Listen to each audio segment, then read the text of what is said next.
நேசம் நிறைந்த உள்ளத்தால் நீலம் நிறைந்த மணிகண்டத்து ஈசனடியார் பெருமையினை எல்லா உயரும் துறை எடுத்து தேசமைய திருத்தொண்ட தொகைமுன் பணித்த திருவாளன் வாசமலர்மென் கடல் வணங்க வந்த பிறப்பை வணங்குவாம். தூக்கு திருத்தொண்ட தொகை விதி வாக்கினால் சொல்ல வல்ல விரான் எங்கள் பாக்கிய பயனாம் பதிக்குன்றைவாள் செக்கிழாரடி சென்னியிருத்துவாம்.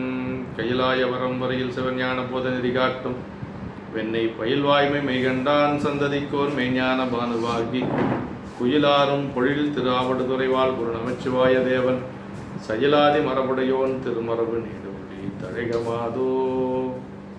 எல்லாம் வல்ல பெருமான் அருள்தரும் பொன்னார் மொழியமடரவர் திரு நனாவுடையாருடைய திருவிழிகளை வணங்கி எம்பெருமக்கள் நாயன்மாருடைய பொன்னார் திருவிடை தாமர்களை மனம் மொழி வைகளாலை வணங்கி அடியருடைய ஞானாசிரிய பெருந்தகையாருடைய திருவிடை தாமர்களை மனமொழி வைகளாலை வணங்கி திருவாடூர் ஆதீன குருமுகா சன்னிதானங்களுடைய பொன்னார் திருவடை தாமரைகளை மனம் மொழி வைகளாலை வணங்கி அமைகின்றேன். அன்பார்ந்த சிவனை செல்வர்களே, இன்று ஆவணி மாதம் மூல நட்சத்திரம் எம்பெருமான் குங்குளிய கலையநாயனார் குருபோசை திருநாள். அன்பர் பெருமக்களே, குங்குளிய கலையநாயனுடைய திருச்சரிதத்தை தெய்வ சேக்கிழார் பெருமான் 35 திருப்பாடல்களிலே நமக்கு அருளியிருக்கிறார். திருக்கடவூர் என்று சொல்லக்கூடிய நம்முடைய அந்த திருக்கடவூர் ஆலயத்திலே இறைவனுக்கு குங்குளிய தூபம் இட்டு வழிபாடு செய்து வந்த பெருமகனார் அந்தனர் குலத்தை சார்ந்தவர் என்று சொல்லி நமக்கு சரியத்திலே சொல்லப்பட்டிருக்கிறது. அப்படி நாயனாருடைய தொண்டை திருத்தொண்ட தொகை ஆசிரியர் தெய்வ சேக்கிழார் பெருமான் மன்னிக்கணும் திருத்தொண்ட தொகை ஆசிரியர் நம்பிகள் நமக்கு அருளுகின்ற பொழுது கடவுரில் கலையந்தன் அடியார்க்கும் அடியேன் என்று சொல்லி போற்றுகின்றார். அதாவது திருக்கடவுரில் அவதரித்த கலைய நாயனாரது அடியவர்களுக்கு நான் அடியனாவேன் என்று சொல்லி சொல்லார். அதாவது திருக்கடவுர் என்று சொல்லுவது நாயனாருடைய ஊர், கலைய நாயனார் என்று சொல்லுவது அவருடைய திருப்பெயர். இரண்டையும் தொகை நூல் சொல்லி இருக்கிறது. அப்படி அந்த ஊரிலே வறுமை வந்த பொழுதும் அவர் எப்படி அந்த தொண்டை செய்தார் என்று சொல்லி சேக்கிழ பெருமான் நமக்கு இதிலே போற்றியிருக்கிறார். வறுமை வந்து உணவுக்கு கூட வழி இல்லாமல் அரிசி வாங்குவதற்காக கொடுத்த அந்த தாலியை கொண்டு குங்குளியம் வாங்கி பெருமானுக்கு தொண்டு செய்தவர் நம்முடைய நாயனார். எவ்வளவு சூழல் வந்தாலும் தொண்டிலே நிலைத்து நிற்கக்கூடியவர் நம்முடைய அடியார் பெருமக்கள் என்று சொல்லி நமக்கு பெரிய புராணத்திலே எந்த நிலை வந்தாலும் சரி அவர்கள் தொண்டு என்று வருகின்ற பொழுது அதை விடாது செய்தார்கள் என்பதுதான் நமக்கு நாயன்மார்களுடைய வாழ்க்கை நமக்கு எடுத்து காட்டக்கூடிய ஒரு நல்ல ஒரு நிறைவான ஒரு செய்தி என்று சொல்லி நாயனாருடைய திருச்சரிதத்தை திருத்தொண்டர் திரு அந்தாதி ஆசிரியர் நமக்கு அருளுகின்ற பொழுது அவர் நாயனார் செய்த தொண்டு 2. ஒன்று பெருமானுக்கு குங்குளியம் செய்தது, குங்குளிய புகை பெருமானுக்கு செய்தது, தூபம் செய்தது. இன்னொன்று திருப்பனந்தாளில் சாய்ந்த திருமேனியை தாடகேஸ்வரம் என்று சொல்லக்கூடிய திருப்பனந்தாளிலே இறைவனுடைய சாய்ந்த திருமேனியை அன்பு என்று சொல்லக்கூடிய மலரினாலே பூட்டப்பட்ட அந்த கயிற்றின் மூலமாக அவர் அதை நேர் செய்த பெருமை நாயனாருக்கு உண்டு. யானைகள் எல்லாம் கட்டி இழுத்த திருமேனி நேர் நில்லாது நாயனாருடைய அன்பின் மூலமாக அதை அவர் நேர் நிறுத்தி காட்டினார் என்று சொன்னால் அடியாருடைய அன்புக்கு பெருமான் குலைந்து அருள் செய்வான் என்பது இந்த சரியத்தில் நமக்கு தெளிவாக தெரிகிறது என்று சொல்லி அதை சொல்லியிருக்கிறார் நம்முடைய அந்தாதி ஆசிரியர். ஏய்ந்த கயிறுதன் கண்டத்தில் பூட்டி எழில் பணந்தால் காய்ந்த சிவன் இலைத்தான் என்பர் காதலி தாலி கொடுத்து ஆய்ந்தனர் குங்குளியம் கொண்டு அனல் புகை காலனை முன் காய்ந்தவர்க்கு இட்டது தென்கடவூரில் கலையனையே என்று சொல்லி, அதாவது காதலியினுடைய மனைவியினுடைய தாலியை கொடுத்து குங்குளியம் கொண்டு வந்து, அதாவது அரிசி வாங்குவதற்காக கொடுத்த தாலியை குங்குளியம் வழியிலே குங்குளியக்காரன் வரான், அவனிடத்திலே இது என்ன பொதி என்று சொல்லி கேட்டு குங்குளியம் என்று சொல்ல அந்த தாலியை கொடுத்து குங்குளியம் வாங்கி பெருமானுக்கு குங்குளிய புகை போட்டவர். அப்படிப்பட்ட பெருமானுக்கு காலனை காய்ந்த அரணுக்கு அனல் புகையிட்ட என மார்க்கண்டேயருக்காக காலனையே காய்ந்தவர் நம்முடைய பெருமான். அப்படி காலனை காய்ந்த அரணுக்கு அனல் புகையிட்ட தென்கடவூரில் கலையனாரை கயிற்றினை தன் கண்டத்தில் பூட்டி பணந்தால் சிவனை நிலைப்பித்தவர் என்பர் என கூட்டி உரைத்துக் கொள்க என்று சொல்லி அந்த சாய்ந்த திருமேனியை தன்னுடைய கழுத்திலே ஒரு மாலை ஒன்றை போட்டு அந்த மாலையை பெருமானுடைய திரு மேனியிலே கழுத்திலே போட்டு இழுத்து அதை நேர் செய்தவர் என்று சொல்லி அப்படி சொல்றார். சிவனை நிலைப்பித்தவர் தன் கண்டத்தில் பூட்டி பனந்தால் சிவனை நிலைப்பித்தவர் என்று சொல்லி சொல்லுகிறார். இப்படி அதாவது சிவபூசைக்காக நம்மை குங்குளியை சிவபூசைக்காக கூடியது, அனல் புகை என்று சொல்லுவதெல்லாம் பெருமானுக்காக அவர் ஏந்த கயிறு திருமேனி பூங்கச்சு எய்ந்த மாணவன் கயிறு என்று சொல்லி, சிவலிங்க திருமேனியில் பூங்கச்சில் பூண்ட பெருமான் மேல கயிறை கட்டி இழுப்பதற்கு நாயனாருக்கு மனசு வருமா? அந்த திருமேனி என்ன ஆகும்? அதனால மலரினாலே தொடுத்த மலரின் மூலமாக அவர் பெருமானை அப்படி நேர் செய்தார் என்று சொல்லி பெருமானது லிங்க திருமேனி என்று சொல்லி சொல்றார்கள். நிலைப்பித்தார் என்று சொல்லுகிறார். இப்படி நாயனார் செய்த தொண்டுகளை நம்முடைய வகைநூல் ஆசிரியர் அருளுகின்றார். முதல் பாடலிலே சொல்லுகின்ற பொழுது நாட்டினுடைய சிறப்பு, அதே மாதிரி பெருமானுடைய அந்த கடவுர் பெருமானுடைய ஒரு சிறப்பை இதில் போற்றுகின்றார் தெய்வ சேக்கிழார் பெருமான். வாய்ந்த நீர் வளர்த்தாலோங்கி மன்னிய பொன்னி நாட்டில் ஏய்ந்த சீர் மறையோர் வாழும் எயில் பதி எரிநீர் கங்கை தோய்ந்த நீள் சடையார் பண்டு தொண்டர் மேல் வந்த கூற்றை காய்ந்த சேவடியார் நீடி இருப்பது கடவுராகும். அருமையான, அது தொண்டருக்கு வந்த கூற்றை, தொண்டர் மேல் வந்த கூற்றை காய்ந்த சேவடியார் நீடி இருப்பது கடவுராகும். அடியார்களுக்கு வரக்கூடிய துன்பத்தை பெருமான் தாங்கிக் கொள்ள மாட்டார். அடியார் இடுக்கண் தரியாரே என்று சொல்லி ஏர்கோன் கலிக்காமத்தில் வரும். அடியாருக்கு வரக்கூடிய துன்பத்தை பெருமான் பார்த்து கொண்டு வேடிக்கை பார்த்து கொண்டு இருக்க மாட்டாராம். அதனால அதான் சொல்றார், தொண்டர் மேல் வந்த கூற்றை காய்ந்த சேவடியார் நீடி இருப்பது கடவுராகும் என்று சொல்லி இந்த பாடலில் சொல்லுகிறார். அதாவது நீர் பொருந்திய வளர்த்தால் மிகுந்த காவிரி பாயக்கூடிய நிலை பெற்ற காவிரி பாயும் சோழ நாட்டிலே வேதியர்கள் வாழ்வதற்கிடமாகிய ஒரு மதில் சூழ்ந்த ஊர் கடவுர் என்று சொல்லுகிறார். நிரம்ப வேதியர்கள் அங்கு இருக்கிறார்கள். அப்படி அலைகள் வீசும் நீருடைய கங்கையார் உதைந்த நீண்ட சடையனை உடையாரும் தொண்டராகிய மார்க்கண்டேயர் மேல் உயிர் கொள்ள வந்த காலனை முன் உதைத்த சிவந்த திருவடியுடையவர் என்று சொல்லி ஆகிய பெருமான் நிலைத்து வாழ்வதான திருக்கடவுர் என்று சொல்லி நமக்கு அந்த கடவுருடைய பெருமையை சொல்லுகிறார். மறையூர் வாழக்கூடிய பகுதி ஏனென்று சொன்னால் நாயனார் மறையவர் குலத்தை சார்ந்தவர். அதனால மறையூர் வாழக்கூடிய பகுதி என்கின்ற காரணத்தினாலே அவர் மறையவர்களுடைய ஒரு ஊர் எப்படி இருக்கும், ஆகுதிகள் எல்லாம் நடந்து கொண்டு இருக்கும், வேள்வி சாலைகள் நிரம்ப இருக்கும். அந்த மாதிரி அந்த ஊரையை அப்படி கொண்டு வருகிறார் நம்முடைய சேக்கிழார் பெருமான். தொண்டர் மேல் வந்த கூட்டு மார்க்கண்டேயர் 16 வயது என்று அவர் வாழ்நாளில், அதாவது மார்க்கண்டேயருக்கு 16 வயது என்று சொல்லி அவருடைய வாழ்நாளின் எல்லை அணுகிற்று என்று அவரது உயிர் கவரும் பொருட்டு வந்த காலன் தர்மராசர்காய் வந்த கூற்றினை என்று சொல்லி சொல்றாரு. சேவடியினால் உதைத்து காய்ந்தவர் என்று சொல்லி சொல்றார். சேவடியினால் உதைத்து காய்ந்தவர் என்று சொல்லி உயிர் கவர்தல் கொள்ளுதல் சரிதம் தல தேவாரங்களாம் போற்றப்படுதலும் இந்த புராணத்தில் பல இடங்களில் இந்த செய்தி குறிப்பிடப்பட்டிருக்கிறது என்று சொல்லி சொல்லுகிறார். அப்படி காலனுக்காக, அது மார்க்கண்டேயருக்காக காலனை காலால் உதைத்த பெருமான் நம்ம கடவுர் பெருமான் என்று சொல்லி அவருடைய சிறப்பை நமக்கு சேவடியினால் உதைத்து காய்ந்தவர் என்று சொல்லி சொல்லுகிறார். அப்படி அந்த ஊர் எப்படி இருந்த ஒரு செழுமையான ஒரு ஊர் என்று சொல்லி சொல்லுகிறார். வயல்வெளிகள் நிரம்ப அங்கு சென்னல் நிரம்ப விளைந்தது என்று சொல்லி சொல்லுகிறார். அப்படி அந்த வயல் வரப்புகளில் சங்குகளும் அவை ஈன்ற முத்துக்களும் அங்கு நிரம்ப இருந்தது. அதுபோக வயல்களின் பக்கங்களெல்லாம் வேள்வி சாலைகள் நிரம்ப இருந்தது என்று சொல்லி, அதாவது வேள்வி சாலைகள் என மறையவர்கள் வாழுகின்ற பதி என்று சொல்லுகின்றதுனால வேள்வி சாலைகள் இருந்தது. அதே போல கமுகு சோலைகள், பாக்கு மர சோலைகள் நிரம்ப இருந்தது என்று சொல்லி அந்த ஊருடைய சிறப்பை நமக்கு போற்றுகின்றார். சென்னல் என்று சொல்லுவது அடியார்களுக்கும் இறைவனுக்கும் அமுது செய்கின்ற பொழுது சென்னல்லால் செய்வதுதான் மரபு. பல நம்முடைய சரிதங்களை நம்ம பார்க்க முடிகிறது. சென்னல் என்று சொல்லுவதுதான் உயர்ந்த நெல், அதான் செஞ்சாலி என்று சொல்லுகிறார். இப்படி அந்த அப்படி இருக்கக்கூடிய அந்த ஊரிலே திரு கடவுரிலே மைதீட்டிய கண்களையுடைய பல்லப்பெண்கள், அந்த வயலிலே வேலை செய்யக்கூடிய பல்லப்பெண்கள் ஆடுவதற்கிடமாக பண்ணைகள் தோறும் மருத பண்ணை பாடும் அந்த ஓசைகள் நிரம்ப இருந்தது என்று சொல்லுகிறார். அதுபோக அந்த முன்னூல் அணிந்த மார்பையுடைய மறையவர்கள் வேத சடங்குகள் செய்யக்கூடிய இடங்கள் தோறும் சாமவேதத்தை பாடும் கானம் அங்கு எழுந்திசைப்பன, அந்த சாமவேதங்கள் சொல்லிக் கொண்டு இருந்தார்கள் என்று சொல்லுகிறார்.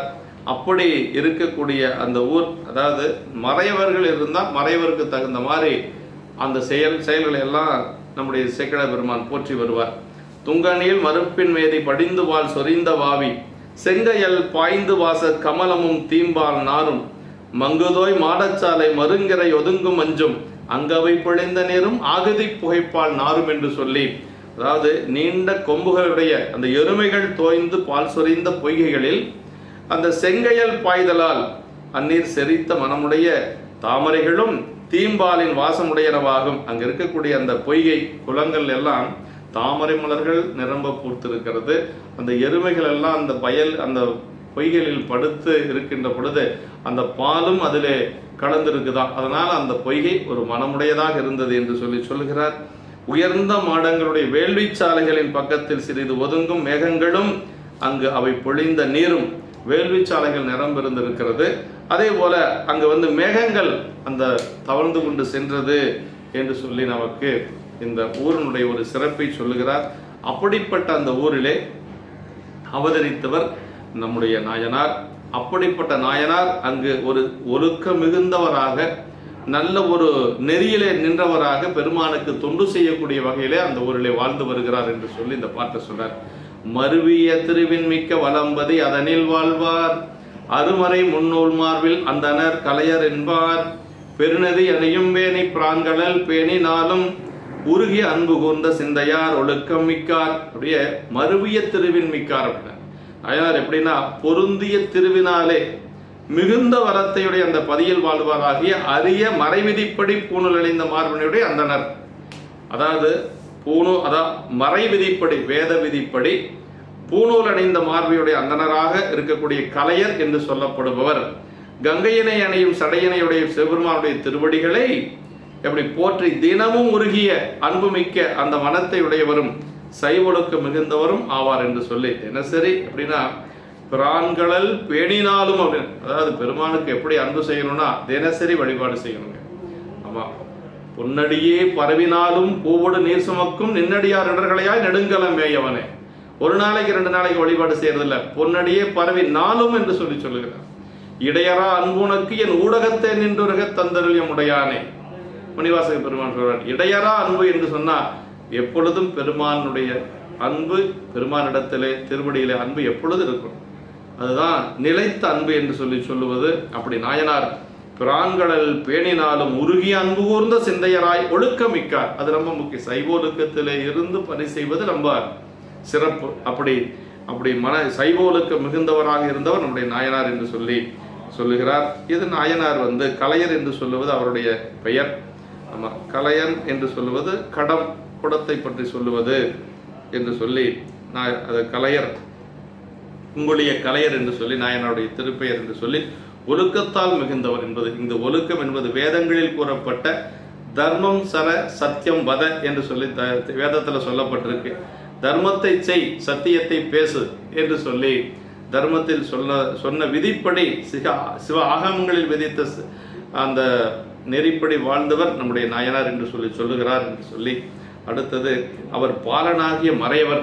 ஒரு மறைவர் குலத்திலே தோன்றிய பெருமகனார். மறையவராம் மார்க்கண்டேய முனிவர் பற்றி கொண்டதனால், பாலனாகிய மறையவராம் மார்க்கண்டேய முனிவர் பற்றி கொண்டதனால், அந்த மறைவராக இருந்த குழந்தை மார்க்கண்டேயருடைய முனிவர் பற்றி கொண்டதனால் அவரது பயம் முழுவதும் கெடுத்து அருள் செய்தவாற்றினால் விஷ்ணுவும் பிரம்மதேவனும் காணாத அந்த அடியனை கொண்டு வெளிப்பட்டு காரனை உதித்து உரட்டி, அதாவதுங்க திருமாலும் பிரம்மனும் காணை தேடி காண முடியாத அந்த திருவடி மார்க்கண்டேயர் செய்த பூசைக்காக அங்கு வந்து மார்க்கண்டேயரை காப்பாற்றும் பொருட்டாக காரனை உதைத்து உருட்டி அவரை மார்க்கண்டேயருக்கு அருள் செய்தது.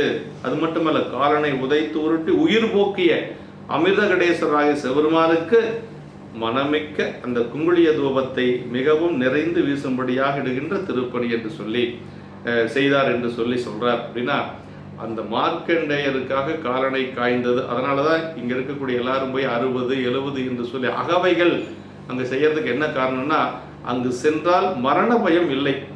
எங்கு சென்றாலும் பெருமான் மரண பயம் இல்லை. ஆனாலும் அதுக்கு சிறப்பான ஒரு பதி என்று சொல்லி இருக்கிறதுனால எல்லோரும் அங்கு சென்று 60 செய்வார்கள், 70 செய்வார்கள். தன்னுடைய அகவை செய்தால் ஆயுள் நீட்டித்து கொடுப்பான் இறைவன் என்று சொல்லி ஒரு நம்பிக்கை மக்களிடத்திலே இருக்கிறது. ஏன்னா காலன் அங்கு சென்றால் அணுக முடியாது என்று சொல்லி அடியார்களாக இருக்கின்றவர்களுக்கு எங்கு சென்றாலும் காலன் அணுக முடியாது, எங்கிருந்தாலும் அணுக முடியாது. அடியார்களுக்கு இடத்திலே காலன் வருவது நியாயமே இல்லை. உலகத்தார்களுக்கு அப்படி ஒரு நியதி அவர்கள் வைத்து ஒழுகி கொண்டிருக்கிறார்கள். அடியார்களும் போய் செய்யறாங்க, தவறில்லை.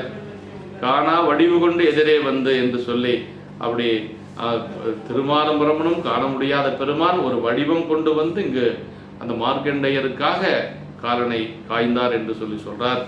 இப்படி நம்முடைய பெருமான், அப்படிப்பட்ட பெருமான் எழுந்தருளி இருக்கக்கூடியது அந்த ஊர் என்று சொல்லி சொல்றார். கங்கை நீர் கழிக்கும் சென்னி கண்ணுதல் எம்பிரார்க்கு பொங்குகும் குழிய தூபம் பொலிவரப் போற்றி செல்ல அங்கவர் அருளினாலே வறுமவை நடைந்த பின்னும் தங்கள் நாயகருக்கு தாமும் செய்வனி தவாமை உய்த்தார். அதாவது கங்கை நீர் கழிக்கும் சென்னி, கங்கையின் நீர் ஒளித்தற்கிடமாகி திருமுடியும் நுதல் கண்ணும் நெற்றிக்கண்ணையுடைய சிவபெருமானுக்கு அப்படி குங்குளிய தூபம் கிடக்கூடிய ஒரு பணியை செய்து கொண்டு வருகிறார் நம்முடைய நாயனார். அப்படி செய்து கொண்டு வருகின்ற பொழுது வறுமை வருகிறது. வறுமை வந்த பொழுதும் அந்த பணியை விடாது செய்து வந்தார்.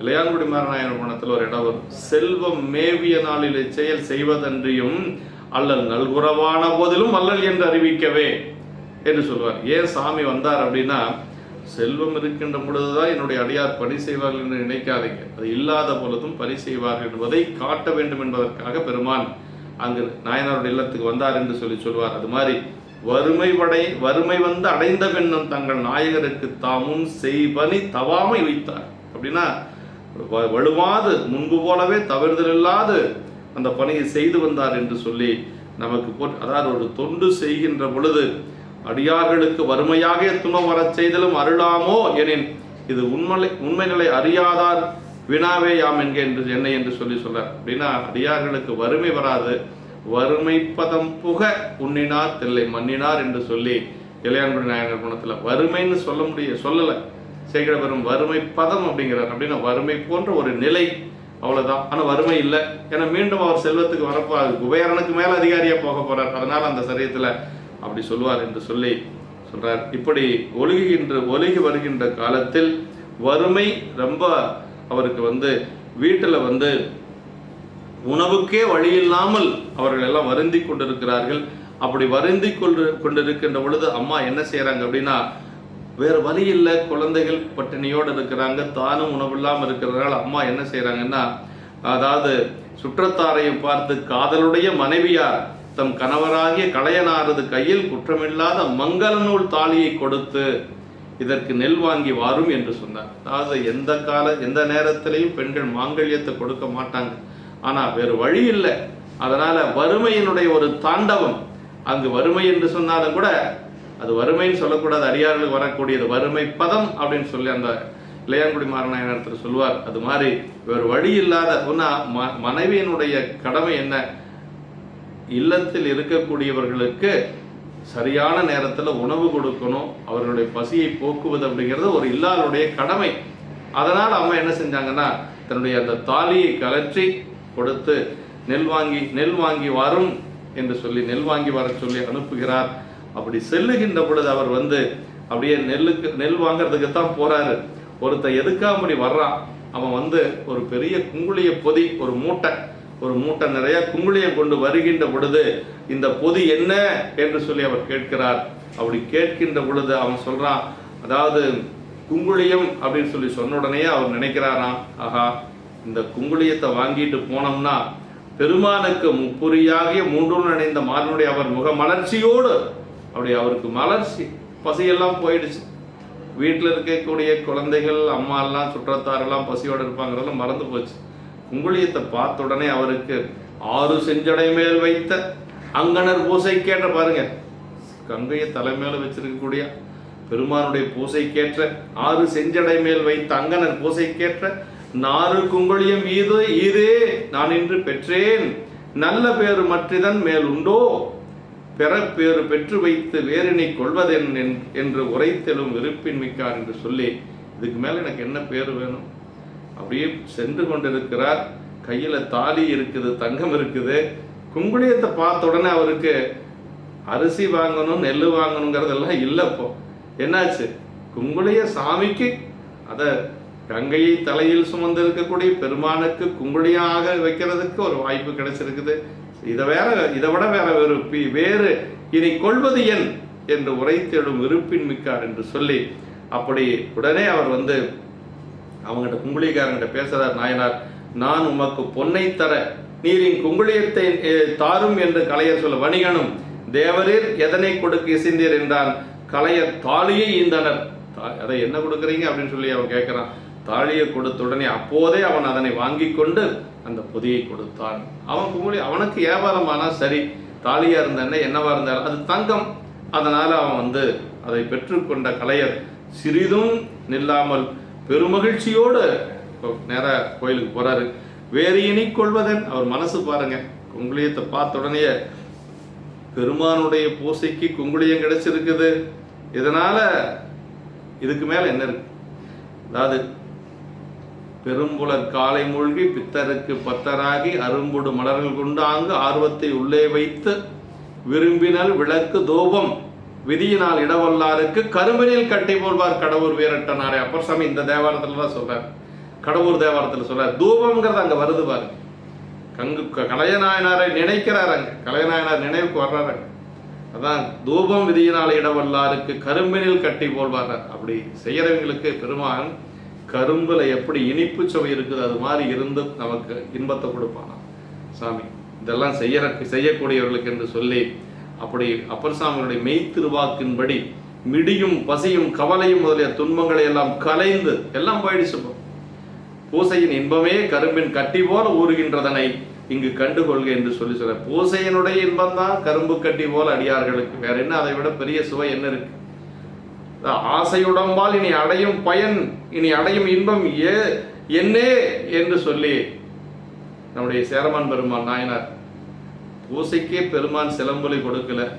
இனி எனக்கு இந்த உடம்பு ஆசையுடம்பினால் இனி அடையும் நன்மை என்ன என்று சொல்லி தேசின் மிக்க உடைவாளை எடுத்து தன் திருமார்பனில் நாட்டங்கிறார் சேக்கிழ பெருமான். இதுக்கு மேல எதுக்கு இந்த உடம்பு?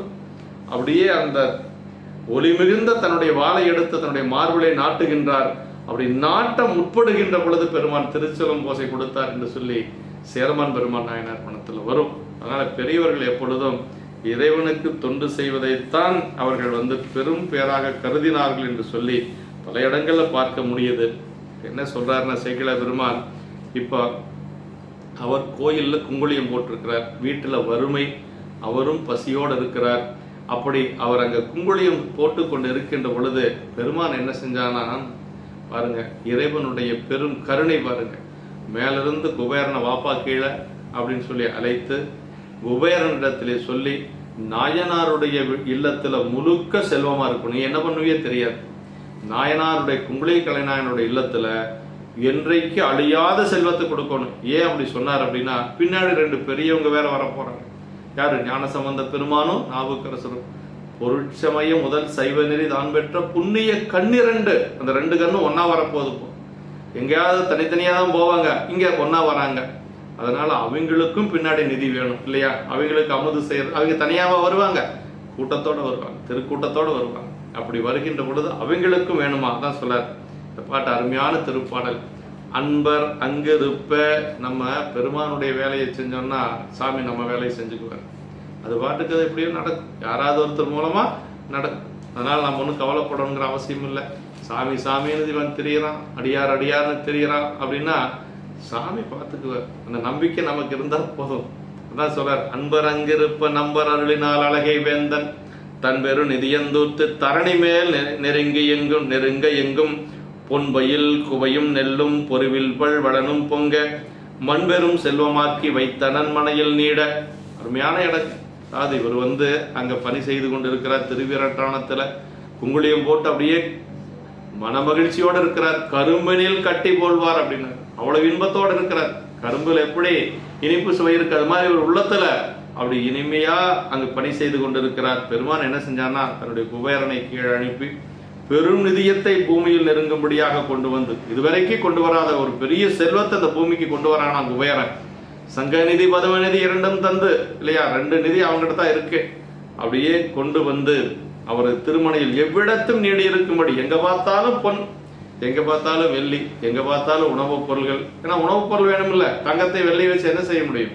அரிசி இருக்கு, பருப்பு இருக்கு, எல்லா பொருள்களும் அங்கு கொண்டு குவிக்கப்படுகிறது. ஒப்பற்ற பிற வளங்களும் மேன்மேல் பொங்க நிலைத்த பெரிய செல்வமாக்கி வைத்தனர். அன்பர் அங்கிருப்பு, அன்பு பொங்கிய நிலையனராதன் அங்கிருந்தார் என்று. அன்பர்னா இறைவன் மீது அடியார் மீதும் அன்புடையவர் அன்பருங்க. அன்பர் என்னன்னா அன்புடையவர் அன்பர் என்று சொல்லி, நம்பர் என்று சொல்லாலும் கூறினார். நம்புவார்க்கிடையராய் காத்து நிற்கின்றார் நம்பர். அன்பர் அங்கிருப்பு நம்பர் யாரு? சிவபெருமான். அடியார்கள் அன்பர்கள், சிவபெருமான் யாரு? நம்பர். அப்படின்னா நம்புகின்றவர்களுக்கு அருள் செய்பவர். அதான் ரொம்ப முக்கியம். சாமி எனக்கு அருள் செய்ய மாட்டேங்கிறார், அருள் செய்ய மாட்டேங்கிறாருன்னா நம்ம நம்புறது இல்லை, அதனால அவர் அருள் செய்யறது இல்லை. நம்பணும் இல்லை, அதான் சொல்ற. நம்பர்னா என்ன? நம்புகின்றவர்களுக்கு அருள் செய்யக்கூடியவன் பெருமான். அன்பர்னா அன்பு செய்யக்கூடிய அடியார்கள். ரெண்டு ரொம்ப முக்கியம். ஆமா, எம்பிரான் எம்மை ஆளும் இறைவனே என்று நம்மை நம்புவார்க்கு அன்பர் போலும் நாகவீச்சரனாரே. அது அப்பர் சாமிகள் சொல்றாரு பாருங்க, நம்புவார்க்கு அன்பர் போலும் நாகவீச்சரவனாரே என்று சொல்லி சொல்ற. நம்புகின்றவர்களுக்கு அன்பர் போல இருந்து பெருமான் பணி செய்வானா. தினமும் ஆன்மார்த்தமாக தாம் வழிபடும் தலமாக திரு நாகேச்சரத்தினது மேற்கூறிய தேவார நினைவு குறிப்பினர் ஆசிரியர் குறித்தனர் என்று சொல்லி சொல்றார். நம்புவார் கண்பர். அழகை வேந்தன்னா குபேரன். எல்லா திசைகளில் இருக்கக்கூடிய திசை காவலர்களாய் என்மரில் அடியார்களுக்கு நிதி கொடுக்க என்று வடதிசை காவலனாக சிவபெருமான் நியமித்து வைக்கப்பட்டவன் சிவபெருமான் தோழன் எனவும். அந்த அழகை வேந்தன் என்று சொல்லக்கூடிய குபேரனுக்கு யார் அதிகாரி அப்படின்னா நம்முடைய இளையான்குடிமாற நாயனார் தான். ஆமா, அன்பனே அன்பர் பூசை அளித்தனி அணங்கினோடும் என்பரும் உலகம் மீது இருநிதி கிழவன் தானும் மண்பெரும் செல்வமேந்தி மொழிமொழி ஏவல் கேட்ப இன்பமாந்திருக்க என்றான் என்று அருள் செய்தான் எவருக்கு மிக்க. அன்பர் பூசை செஞ்சதனால் அவர் வந்து இளையான்குடி நாயனார் அழகைப்பதியில் இருக்கக்கூடிய குபேரனுக்கே தலைவராக இருக்கிறார். அவருக்கு குபேரன் இனிமேல் என்னன்னா இளையான்குடி நாயனார் கேட்டுத்தான் குபேரன் செல்வத்தை அடியார்கள் யாருக்கும் கொடுக்க முடியும். மண்பெரும் செல்வம். ஆமா, சிவனுக்கு அடிமை செய்தனால் போன்ற புண்ணிய மண்பெரும் செல்வம் நிலைத்த செல்வம். இப்ப நம்ம ஈட்டக்கூடிய பொருள் கொஞ்ச நாளைக்கு இருக்கும், கொஞ்ச நாளைக்கு மறைஞ்சிடும். அப்படி அல்ல, இறைவன் கொடுத்த செல்வம் எப்படி இருக்குன்னா நிலையா இருக்கும். அதான் இறைவனால் கொடுக்கணும். ஒரு செல்வம்னா நமக்கு இறைவனால் வரணும். எந்த ஒரு பொருளும் இறைவனுடைய திருவருளால் வந்தா நிலைச்சிருக்கும். அதான் மண்பெரும் செல்வமாக்கி வைத்தனன் மனையில். இது இறைவனால் கொடுக்கப்பட்ட செல்வம், மண்பெரும் செல்வம்ட்டாரு. என்னைக்கு அழியாது, அழியா திருவுடையது என்று. அதான் மண்பெரும் செல்வம் என்று சொல்லி எப்படி கிடைச்சது? புண்ணிய விளைவாதலால் பின்னர் ஆண்டானது பூசைக்கும் அடியாருக்கும் திருக்கூட்டத்துடன் எழுந்தல்லைய சைவ சமய பரமாச்சாரியார்கள் ஞானசம்பந்த பெருமான், நாவுக்கரசு பெருமான் ரெண்டு பேரும் வந்து அங்கு நின்று அங்கு அவருடைய திருமணையில் அமுதெடுப்பதற்கு பயன்பட்டது இந்த செல்வம் தான். அதனால மண்பெரும் செல்வம் என்று சொல்லி சொல்றாங்க. ஆமா, அப்படி மற்றவர் மனைவியாரும் மக்களும் பசியால் வாடி அற்றை நாள் இரவு தன்னில் அயர் உற துயிலும் போதில் நற்றவ கொடியனாக்கு கனவிடை நாதல் நல்க தெற்றென உணர்ந்து செல்வம் கண்டவின் சிந்தை செய்வார். இதெல்லாம் அம்மாவுக்கு தெரியல. அம்மாவுக்கு கனவுல போய் சாமி சொல்ற. ஆமா, அந்த மனைவியாரும் மக்களும் பசியில ரொம்ப வாடி போய் இருக்கிறாங்க. அந்த வாட்டமுற்று அப்படிங்கிறார். அப்படியே பசியால் வாடி அப்படி ரொம்ப அப்படி இரவில் அயர்ந்து தூங்கும் போது நல்ல தவத்தின் கொடி போல் வரை மனைவியாருக்கு தவ கொடிகிற நற்றவ கொடியனாருக்கு. ஏன்னா ஒரு நாயனாருக்கு மனைவியாக ஆகக்கூடிய அளவுக்கு தவம் செஞ்சிருக்கிறாங்க இல்லையா. அதான் நற்றவ கொடியினர். நல்ல தவமுடைய மனைவியாருக்கு, கொடிபோல் வரை மனைவியாருக்கு கனவில் இறைவன் சென்று இந்த விளைவுகளை எல்லாம் சொல்றாரு. சொல்லலைன்னா அவங்களுக்கு தெரியாது இல்லையா. அப்படி சொல்லுகின்ற பொழுது அப்படி உணர்ந்து கனவின் கண் கண்டபடி உள்ள செல்வங்களை எல்லாம் கண்டபின் என்ன நினைக்கிறாங்களா அம்மா சொல்றாரு பாருங்க. கொம்பனார் இல்லம் எங்கும் குறைவலா நிறைவில் காணும் அம்போனின் கோயும் நெல்லும் அரிசியும் முதலாயுள்ள எம்பிரான் அருளாம் என்று இருகரங்கு வைத்து போற்றி தம்பெரும் கணவனாருக்கு திறமுது அமைக்க சார்ந்தார். இந்த பாட்டுல அதுல என்ன சொன்னாரு? மண்பெரும் செல்வமாக்கி வைத்தனர். இங்க என்ன சொல்ற? அரிசி நெல்லு கொடுத்துருக்காரு. சரி, நெல்லு கூட குத்தி அரிசியாக்கி சமைக்கிறதுக்கு நேரமாயிரு சொல்லி இறைவன் அரிசியே கொடுத்துருக்காரு உடனடியா. ஏன்னா பசியோட இருக்கிறாங்க, உடனடியே சாப்பாடு நடக்கணும். அதனால பெருமான் என்ன செஞ்சானா அரிசியும் கொடுத்துருக்கிறாருங்க. இந்த பாட்டு தான் சொல்லாருங்க. ஆமா, அம்போனின் குவையும் நெல்லும் அரிசியும் முதலாயுள்ள எம்பிரான் அருளாம் என்று இருகரம். அப்படி அம்மா பார்த்தா இதெல்லாம் பெருமானுடைய திருவருள் அப்படின்னாங்க. நமக்கு எந்த ஒரு பொருள் கிடைச்சாலும் என்ன நினைக்கணும்னா, இது இறைவனுடைய திருவருளால் வந்தது, அல்லொத்த கண்டன்யம்மான் அருள் தர வந்தது. அடுத்து பின்னாடி வரும். எந்த பொருளாக இருந்தாலும் சரிங்க, இறைவன் கொடுத்ததுங்கிற உணர்வு நமக்கு முதல்ல வரணும். அப்படி வந்தா அந்த பொருள் நிலைத்து நிற்கும் அப்படிங்கிறத நம்ம காண முடியுது. அப்படியே சொல்றாரு. அப்படி இளந்தலை கொம்பு போன்ற அவர் தமது திருமணை முழுமையும் குறைவில்லாத நிறைவினால் காணப்பட்ட அழகிய பொற்குவை, நெல், அரிசி போன்றதையெல்லாம் பார்த்து அப்படியே 2 கைகளையும் தலைமேல் குவித்து துதித்து தம் நாயராகிய ஒப்பற்ற பெரிய நாயனாருக்கு திருவந்து சமைக்க சார்ந்தனர். நாயனாருக்கு சாப்பாடு செய்வதற்காக அந்த பாகசாலையை சார்ந்தனர். சமையல் கூடத்தில் போய் அம்மா சமையல் செய்ய போறாங்க. நற்றவ கொடியனார் நல்ல தவத்தின் முளைத்து விரைந்த கொடி போன்றவர், சிவபூசை அடியார் பூசையாகிய தவமே செய்யும் நாயனாருடைய கொடு கொம்பில் படர்ந்த கொடி அப்படிங்கிற பாருங்க. அடியார்களுக்கு அந்த அம்மா எத்தனை அடியார்களுக்கு அமுது படைச்சிருப்பாங்க. அதனால நற்றவ கொடி அப்படின்னார். அது எல்லாத்துக்கும் கிடைக்குமா? அப்படி கிடைக்காது. நாதன் கொடியனாருக்கு கனவிடை நல்க அப்படின்னார். இப்போ அம்மா கிட்டையும் கனவுல வந்து சாமி சொல்லிட்டார். இதே மாதிரி நாயனாருக்கும் கனவுல போய் சாமி சொல்ல போறார். குறைவிலா நிறைவு அப்படின்னார். குறைவிலா நிறைவு அப்படின்னா குறைவிலா நிறைவே என்று சொல்லி நமக்கு திருவாசம் சொல்லுதுங்களா, கொம்பனார் இல்லமெங்கும் குறைவிலா நிறைவில் காணும், குறைவிலா நிறைவே கோதிலாமதே இருளா குளும் சுடற்குன்றே மறையுமாய் மறையின் பொருளுமாய் வந்து என் மனத்திடை மன்னிய மண்ணே என்று சொல்லி நமக்கு திருவாசகத்தில் சொல்வது போல இங்கு ஒன்று என்றும் குறைவுபடாத நிறைவாம் தன்மை என்று சொல்லி சொல்றார். ஆமா, அப்படியே காலனை காய்ந்த செய்ய காலனார் களையனாராம் ஆடுமன் உடைய சிந்தை அடியவர் அறியும் ஆற்றால் சாலனி பசித்தாய் உந்தன் தடநெடு மனையில் நன்னி பாடினின் அடிசில் உண்டு பருவரன் ஒளிகை என்றார். இப்ப அம்மா கனவுல சொல்லியாச்சு. அடுத்தது நாயனாருக்கு தெரியாது இல்லையா, அவர்கிட்டையும் போய் சொல்றாரு. இந்த செல்வம் கொடுத்ததெல்லாம் சொல்ல, நீ வீட்டில் போய் சாப்பிடு அப்படின்னு சொல்லி சொல்றாருங்க. காலனை காய்ந்த செய்ய காலனை உதைத்துருட்டிய சிவந்த காலினையுடைய சிவருமான் கலையநாயனாராகிய திருவடியில் நிறைந்த அன்பு கொண்ட சிந்தையுடையவர் அறியும்படி நீ மிக பசித்தாய், உனது விசாலமாகிய பெரிய வீட்டில் சேர்ந்து பாலுடன் கலந்த இனிய உணவை உண்டு பசி துன்பம் நீங்குவாயாக. சாலனி பசித்தாய் உந்தன் தடநெடு மனையில் நன்னி பாலின் இன்னடிசில் உண்டு பருவரல் ஒளிகன்னார். உன்னுடைய பசி துன்பத்தை நீ நீங்குவாயாக என்று சொல்லி பெருமான் அருள் செய்கிறார். அடி ஆளும் அன்புடைய சிந்தையவர் என கொண்டு, அதாவது நாயனார் எப்படிப்பட்டவர், திருவடியில் நிறைந்த அன்பு கொண்ட சிந்தையுடையவர். பெருமானுடைய திருவடியில் அன்புனா அன்பு, அது கனவே சொல்ல முடியாது. ஏன்னா தமது பசியும் மனைவி மக்கள் முதலியவர் பசி முதலிய எவையும் அந்த இடத்துல வரல. அதனால் அவர் அறியும்படி இறைவன் அறிவித்தார் என்று சொல்லி சொல்றாருங்க. அதாவது நம்மெல்லாம் வந்து ஒரு சின்ன துன்பம் வந்தா கூட நம்மளால தாங்கிக் கொள்ள முடியாது. மனைவியை மறந்தார், மக்களை மறந்தார், தன்னை மறந்தார், பெருமானுடைய நாமத்தை மட்டும்தான் நினைத்து கொண்டிருந்தார். தான் அடியவர் அறிய மாற்றார் என்று சொல்லி, அதாவது இங்கு நாயனார் சிவனடி பரவிய சிந்தையில் ஆழ்ந்து கடத்தலின் உலகை அறியாதிருந்தனால. ஏன்னா நமக்கு இறைவனுடைய பற்று அதிகமான உலகப்பற்று மறந்து போயிருங்க. உலகப்பற்று அதிகமா இருக்கிறதுனால இறைவன் பற்று மறந்து போயிரு. இறைவனிடத்துல சரியான அன்பு இல்லை. அதனாலதான் உலகப்பற்று நமக்கு முன்னாடி வந்து நிக்கிறது. உலகப்பற்று நமக்கு விட்டு போச்சு அப்படின்னா, பற்றுக பற்றற்றான் பற்றினை பற்றுக பற்று விடற்கு அப்படின்னார் வள்ளுவ பெருமான். உலகப்பற்று என்றைக்கு நீங்குதோ அன்றைக்கு பெருமான் திருவடி பற்று நமக்கு கிடைச்சிடும். அதான் நமக்கு இருத்தேன் மனை வாழ்க்கை விட்டொழிந்தேன் என்று சொல்லி நம்பிகள் தலைக்கு தலைமாலை அணிந்த பதிகத்தில் பாடுகின்ற பொழுதுதான் பெருமான் அங்கிருந்து வெள்ளையானை அனுப்பினார். அது வரைக்கும் அனுப்பல. எப்பவருக்கு பாசங்கள் விட்டுதோ, மனை வாழ்க்கை வெறுத்ததோ, அப்பதான் அவருக்கு வந்து பெருமான் இனிமேல் இவருக்கு இங்க வேலை இல்லை, இவர் இருக்க வேண்டிய இடம் வந்த வேலை முடிஞ்சிருச்சு, அதனால மீண்டும் அழைத்து கொண்டு சென்றார். வெள்ளை யானை அனுப்பி அழைத்து கொண்டு சென்றார். சாலனி பசித்த நாயனார்ல எப்படி இருக்கிறார்னா, தன்னுடைய நிலை இல்லை அவங்கெல்லாம் உலகியல் பகையார் அப்படிம்பார் இயல்பை நாயனர் பணத்துல. உலகியல் சொந்த பந்தங்கள் அதெல்லாம் அவங்களுக்கு ஒன்றும் கிடையாது. உன் பசியினையும் உன் மனைவி மக்கள் முதல்ல பசியை நீ அறிவாய், நாம் அறிவோம், நாம் அறிவிக்க நீ அறிவாய் என்று சொல்லி சாலனி பசித்தாய் அப்படின்னு சொல்லி சொன்னார். பாலின் என்னடிசில் பாலுடன் கலந்து இனி அமுது என்று சொல்லி சொல்றாரு. பருவர் ஒழிய உன் பசி முதலிய துன்பங்களை நீ அறிவாய், நாம் அறிவிக்க அவற்றை அறிவாயாதலின் அத்துன்பம் தீர்க என்று சொல்லி ஒளிகை என்ற துணிவினால் இப்பிறவியில் மட்டுமின்றி இனி எஞ்ஞான்றும் அத்துன்பம் உனக்கு இல்லாமல் தீர்வதாகிய முக்தி நிலையும் பெருக என்று சொல்றாரு.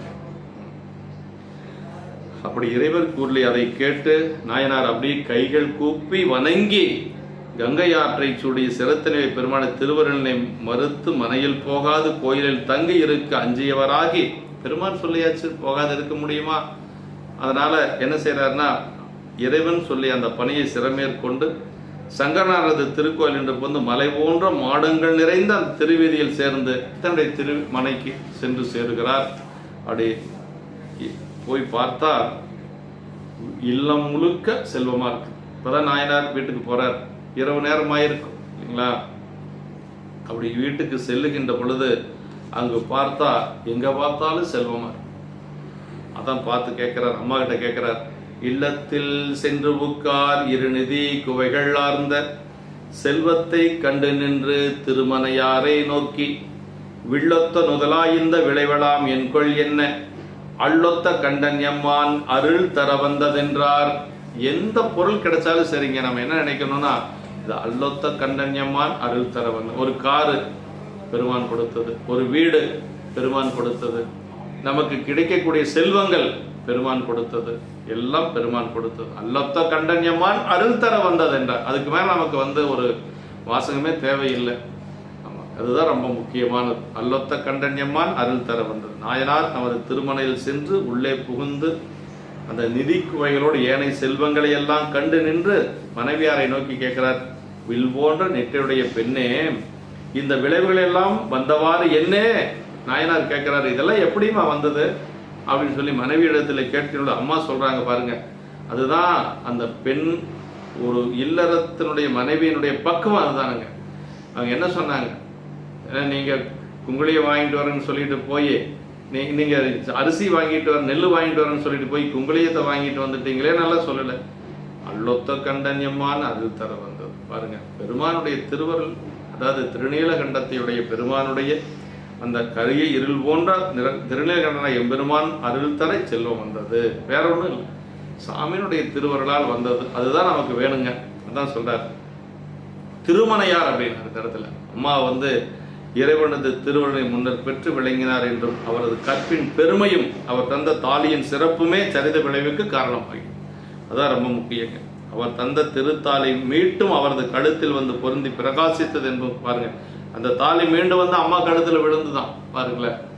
அதுக்கு குங்குளியக்காரன் வித்து போட்டாரு, தாலி இல்லாம அம்மா இருக்கிறான்னு இல்லை, அந்த தாலியும் சேர்ந்து அம்மா கழுத்துக்கு வந்துருச்சு. அதான் நான் என்ன திருமனையார் அப்படின்னு சொல்றேன். அவர் தந்த திருத்தாலி மீட்டும் அவரது கழுத்தில் பொருந்தி பிரகாசித்தது என்பதும் குறிப்பு. இது ரொம்ப முக்கியம்.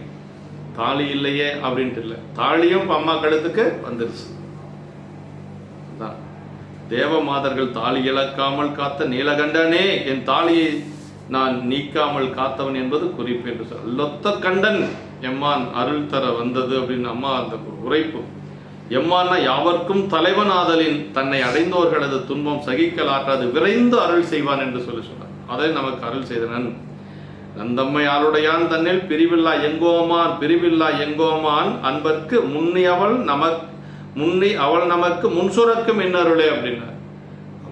எல்லாத்துக்கும் முன்னாடி பெருமான் அடியார்களுக்கு அருள் செய்வானா. என்ன புலியாய் மலையேலூர் எம்பாவை என்று திரு எம்பாவையில பாடுறார். நாயனார் தாலியை குங்குளியத்துக்கு மாறியதும் திருக்கோயில் சேர்ந்திருந்ததும் இறைவன் ஆணை செய்ததும் முதலியனவாக இடையில் நிகழ்ந்தன ஒன்றும் இவ்வம்மையார் அறிந்தலரேனும்.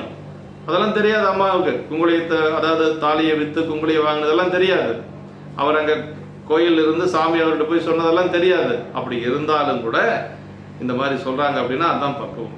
ஆமா, என்றும் எல்லாம் இறைவனது அருளாகவே காணும் அவரது செம்மை பெற்ற திருமணத்தின் இயல்பு காட்டியது என்று சொல்றார். மின்னடை மடவார் கூற மிக்க சீர் கலையனார்தாம் மன்னிய பெருஞ்செல்வத்து வளமளி சிறப்பை நோக்கி என்னையும் ஆளும் தன்மைக்கு எந்த எம்பெருமான் ஈசன் தன்னருள் அளித்த வண்ணம் என்றுகை தலைமையில் கொண்டார். சாமியினுடைய கருணையை நினைக்கிறார்கள்.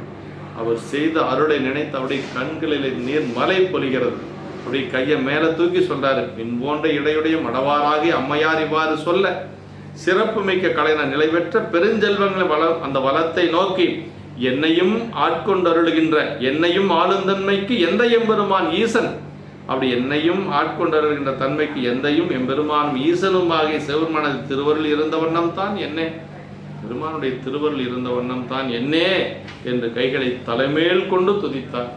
இறைவனுடைய கருணையை நினைந்து பெருமானுடைய கருணை என்ன என்று சொல்லி அப்படியே பெருமானை நினைந்து வணங்குகிறார். என்னையும்னா ஆட்கொள்ளத்தக்க தகுதி இல்லாத என்னையும் பாருங்க, அடியார் இறைவன் ஆட்கொள்ளக்கூடிய அளவுக்கு எனக்கு தகுதி இல்லை, என்னையும் பெருமான் ஆட்கொண்டு இது மாதிரி கருணை செய்திருக்கிறானே, என்னையும் ஆண்டு கொண்டு இன்னருள் புரியும் என்று திருப்பள்ளி எழுச்சியில சொல்லுவது போல சொல்றாரு. என்னையும் அடியனாக்கி இருவினை நீக்கியாண்ட என்று சொல்லி கந்தபுராணத்திலே சொல்லு, என்னையும் அடியனாக்கி இருவினை நீக்கியாண்ட அப்படின்னு சொல்லி கந்தபுராணத்தில் வருவதும் பார்க்கலாம். எந்த எம்பெருமான் ஈசன் என்று சொல்லி இது எந்த எம்பெருமான் ஈசன்கிறது நெல்வாயில் அறத்துறையில ஞானசம்பந்த பெருமானுக்கு முத்து பல்லக்கு கொடுக்கின்ற பொழுது அங்க நம்முடைய பிள்ளையார் பாடுற திருப்பதிகம் அப்படி ஆரம்பிக்கும். எந்த ஈசன் எம்பெருமான் ஏறமர் கடவுள் என்று ஏத்தி என்று சொல்லி அந்த பதிகம் ஆரம்பிக்கும். அப்படி தேவாரத்திலே சொல்ல நாயனார் ஆளுடைய பிள்ளையாரிடத்து மிகுந்த அன்பு கொண்டிருந்த அவருடைய திருப்பதிகள் பயின்றிருந்த பழக்கத்தால் அது கொண்டே துதித்தார். ஆமா இப்ப என்னன்னா கலையநாயனார் நம்முடைய ஞானசம்பந்த பெருமானிடத்துல மிகுந்த அன்பு கொண்டவர். அதனால அந்த சொல் என்னையும் ஆடுந்தன்மைக்கு எந்த எம்பெருமான் ஈசன் என்று சொல்லி அந்த தேவாரத்தினுடைய தொடரை வைத்துக் கொண்டே துதிக்கிறார். அது அப்படியே பழகி போச்சு. ஆமா, மண்ணின் கிழவி மணிவாயும் பதிக செலுந்தேன் பொலியுவாள் என்று முருகநாயனர் மனத்தில் சொல்லுவது போல இங்கு எந்தை அப்படின்னு சொல்றாரு. தந்தை தன் மக்களை காத்தல் கடனாம் என்பவர் முதல் எந்தை. அப்பாவுக்கு கடமை இருக்கு இல்லையா, தன்னுடைய பிள்ளைகளை காப்பது அப்பாவுடைய கடமை. பெருமான் நமக்கு அப்பா அப்படின்னா நம்மை காப்பது அவருடைய கடமை. அவனுக்கு நம்ம அடிமை செஞ்சா போதுங்க. ஆமா, அருள் இருந்த வண்ண முத்து சிவிகை பெற்ற போது என்னையும் பொருளாக இன்னருள் புரிந்தருளும் பொன்னடி தல தாமரை என்று சொல்லி ஞானசம்பந்த பெருமான் புராணத்தில் வருகிறது என்று சொல்லி அப்படி ஆளுடைய பிள்ளையாரும் திரு ஆலவாயுடையார் திருமுன்பு நேர்ந்த போது அவர் தமக்கு திருமுகம் கொடுத்தனுப்பிய அருளிப்பாட்டை எண்ணி அடியேனை பொருளாக அளித்த திருமுக கருணை முடிவேது என்று அறிந்திலேன் என மொழிகள் தடுமாற வீழ்ந்து வணங்கி களரிற்றறிவார் நாயனாரும் பாராட்டியதும் இங்கு காணலாம் என்று சொல்லி சொல்றாருங்க. இப்படி பதுமணல் திருவின் மிக்கார் பரிகளம் திருத்தி கொண்டு கதுமன கணவனாரை கண்ணுதற்கு அன்பரோடும் விதிமுறை தீபமேந்தி மேவுமின் நடிசில் ஊட்ட அது நுகர்ந்து இன்பமார்ந்தார் அருமறை கலையனார்தாம். இப்ப முதல்ல என்ன செய்யறாங்க பாருங்க, அம்மா அவங்க சாப்பாடு செஞ்சு சாப்பிட்டாங்களா, குழந்தைகளுக்கு போட்டாங்களா, இந்த கணவனுக்கு முதல்ல ஊட்டுறாங்க. அதான் நம்ம மனைவியினுடைய கடமை என்னன்னா, கணவன் பசித்திருக்க கூடாது, கணவனுக்கு முதல்ல உணவு கொடுக்கணும். அதுதான் ஒரு கற்புடை பெண்களுடைய ஒரு மாண்பு. கணவனும் மனைவியை பார்ப்பான், அது வேறங்க. அதான் பதுமணர் திருவின் மிக்கார் பரிகளம் திருத்தி கொண்டு அப்படின்னா தாமரையில் வீட்டுக்கு நல்ல திருவிழு மிகுந்த அம்மையார் பரிகளம் திருத்தி அமைத்து கொண்டு விரைவாக தம் கணவனாரை சிவபெருமானுக்கு அன்பர்களோடும் விதிப்படி தூபம் தீபம் முதலை ஏந்தி பூசை செய்து இனிய அமைதினை ஊட்ட அரிய மறைவல்லவராய் கலையனார் அதனை நுகர்ந்து இன்ப நிறைந்தனர். அது நாயனார் மட்டும் வரல, அடியார்களும் வந்திருக்கிறாங்க. இன்னொன்னு என்னன்னா, நாயனாரையே அம்மா எப்படி பார்த்தாங்க, அடியாரா பார்த்திருக்கிறாங்க. அதான் ரொம்ப முக்கியம். கணவனாக மட்டுமல்ல, அதான் ரொம்ப முக்கியங்க. கணவனாரை அன்பரோடும் அப்படின்னா உடல் நிகழ்ச்சி பொருளில் வந்த ஒரு இதாக வச்சு சொல்றாங்க. அம்மையார் கலையனாரை கணவனார் என்ற உட்பொருத்தம் பற்றி அளவில் இல்லாத அதலின் மேலாக உயிரோடு பொருந்திய கணவன் என்று சொல்லுவது உடல் தான், உடல் மட்டில் தான் கணவன். அடியார் என்று சொன்னா உயிரின் தொடர்பு அப்படிங்கிற சிவகணிய உரையில அடியார் என்று சொல்வது உயிர் தொடர்பு, கணவன் என்று சொல்லுவது உடல் தொடர்பு. என் உயிர்க்கொரு நாதா, இயல்பை நாயனர் குணத்தில் அம்மா சொல்றாங்க கணவனாரை என் உயிர்க்கொரு நாதா, என் உயிருக்கு தலைவனே என்று சொல்லி சொல்றாங்க. இங்க அதே மாதிரி உடற்பொருத்தம் பற்றிய அளவில் இல்லாத அதன் மேல உயிரோடு பொருந்திய சிவன் அடியாராகவும் என்னை ஊட்டினார் என்று குறிப்பு. என் கொங்கை நின் நண்பர் அல்லாதோல் சேரற்க என்கை உனக்கல்லாது எப்பனையும் செய்யற்க அப்படின்னார் மணிவாசக பெருமான் சொல்றார். உன்னடியார் தாழ்வணிவோம் ஆங்கவர்க்கே பாங்காவோம் அன்னவரை என் கணவர் ஆவார் அவர் உகந்து சொன்ன பரிசே தொழும்பாய் பணி செய்வோம். நாங்கள் அவர் என்ன சொல்றாரோ அதை கேட்டுறாங்க. எப்படிங்கிறாங்க, பணி எப்படி செய்வாங்களா அந்த பெண்கள், தொழும்பாய் பணி செய்வோம் அப்படின்னா அடிமையாயிருந்து பணி செய்வாங்க. இப்படியெல்லாம் இருந்திருக்கிறாங்களே அந்த காலத்துல.